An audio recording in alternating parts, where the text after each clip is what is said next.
What's good, people? Jimmy Bones here. Today I'm going to talk real quick about the Destiny, Activision, Bungie DLC in general they've done with Destiny.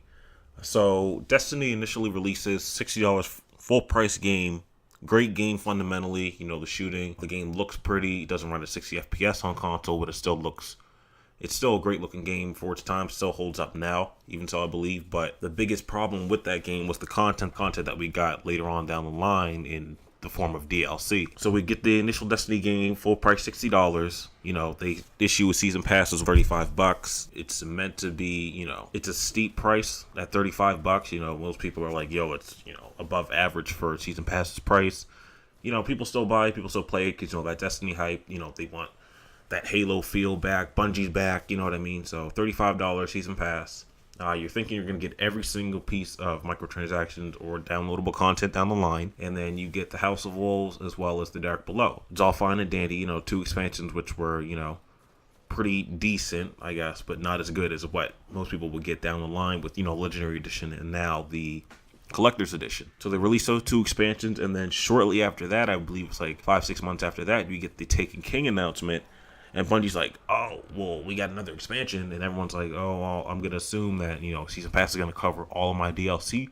No. You got to pay an additional, I believe it was $40 for the Taken King, which was blasphemy. And at the time, I called it the worst business practice, as far as DLC goes for a developer in the history of gaming to release a Season Pass and then chop that up on the side, which doesn't include the Taken King and whatnot. That was crazy. And now we're seeing that again with the Rise of Iron. So both Taken King and Rise of Iron for Destiny are outside of the standard season pass. Pretty much to me it looks like a waste for people bought the season pass, bought the Taken King, and now want Rise of Iron. I'm pretty sure you can get Rise of Iron separate, but that's still outside of the season pass, which people initially bought, back in I believe it was 2014.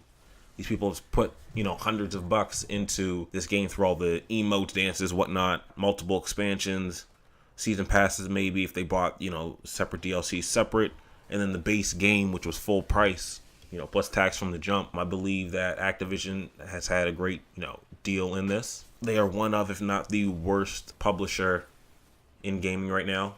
It was EA for a while, and EA is starting to come back with that BS like they've done. And I think it's Battlefield 1's Collector's Edition, $130 Collector's Edition that doesn't include the game. But yeah, we gotta really just vote with our wallets with this. This is BS. It's gonna be even crazier if they do release another expansion after the Rise of Iron, which come on, vote with your wallets when Destiny 2 comes around. Don't let this happen over and over again. I believe Destiny 1 was a beta test, and just Activision seeing what they can really get away with, and they got away with a lot. The biggest new IP that came out that year, broke records, but we can't support this type of microtransaction DLC BS. But that's pretty much it. Jimmy Bones here. Comment, like, share, subscribe, and I'm out.